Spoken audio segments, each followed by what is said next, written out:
Well, you're right. It seems like we are kind of hardwired to have a lot of conflict. Human beings have conflict, whether it's businesses or nations or individuals on the streets or our children fighting with each other. And turning those situations into a cooperative dynamic is what takes extra skill. We don't seem to be automatically good at it. We've got to learn certain things. We've got to unlearn certain things, and that's what's been personally interesting to me.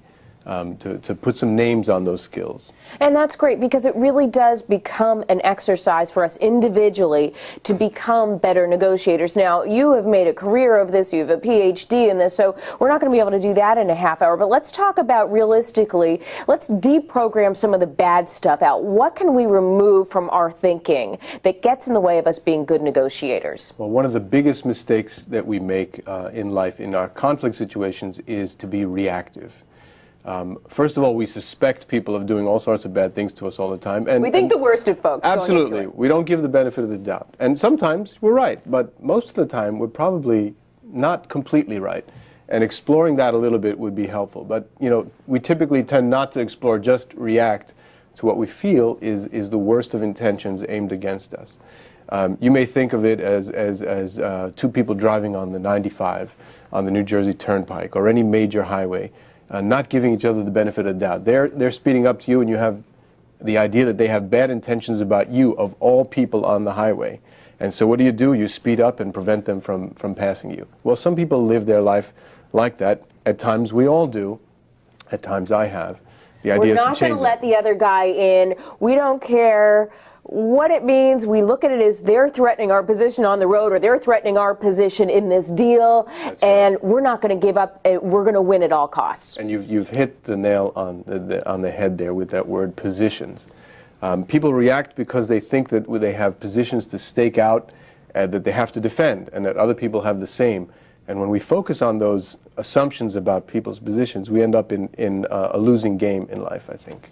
So let's talk about some of the positive things we should add into who we are, whether we're on the job and we're looking for a raise or what have you.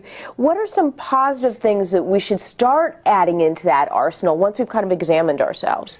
Well, the first really is to be able to understand your partners, your adversaries, the people who you're negotiating with, from their own point of view. Can you empathize with them, even if you disagree with them? And that is one of the keys to unlocking your own ability to be persuasive with them. Because a lot of folks will not do that because they're like, why should I look from their point of view? Goodness gracious, they're not going to be looking at this from my point of view. But you're saying you're increasing your power by having that empathy. Absolutely. Even if you are the low power person in an organization, you gain power by understanding other people's perspective and being able to at least argue from their point of view. And hopefully it doesn't get to argument, but at least understanding. So a very positive way to look at something, especially when there can be conflict, is to say empathy is good. And it's not good by making you a sap or a pansy in this deal. It is by empowering you.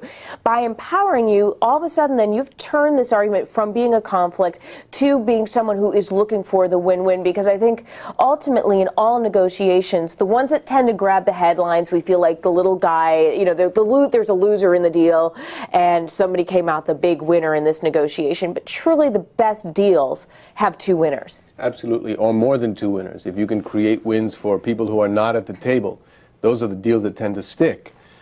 So empathy is the quality that helps you unlock the ability to understand that there is common ground that you can build, that there are complementary, differing interests that people have that we can actually build value on.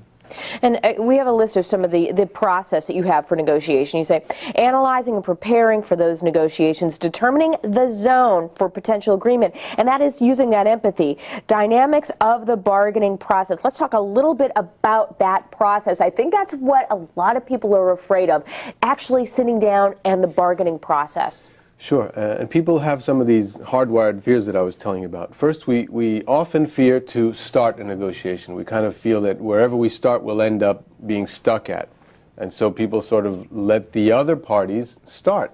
And they don't want to show their hand. That's the other side of it. Well, if I start the negotiations, they're going to know where I stand, and I don't want to show them my cards. Exactly. We approach it as a card game when it really isn't. It's really about building relationships, and that's different from playing cards. And that is then opening up and saying, this is what I'm going for. Instead of going for opening positions, I recommend to whether it's a client that I'm working with or people that I'm counseling or coaching, executives, that they understand their own and the other party's underlying needs and interests. So it doesn't hurt to start that bargaining process with a question. What do you need out of this? Exactly. Before we talk about all the things we want, what do you have to get out of this? What's your bottom line? And asking that question so that you at least know what someone has to go home with. And ask why they need it, because then you get to deeper and deeper levels. But also not to be afraid to share part of what makes you tick. That because helps them. Opens them up, right? That's right, absolutely. Because you're being generous of yourself. Why should I be generous to you, Anthony, if I don't feel you're opening up to me? And it's also sort of risk-free, Mary, because they understand something about you that helps them create something good for you. No one can offer you something of value to you unless they know something about you.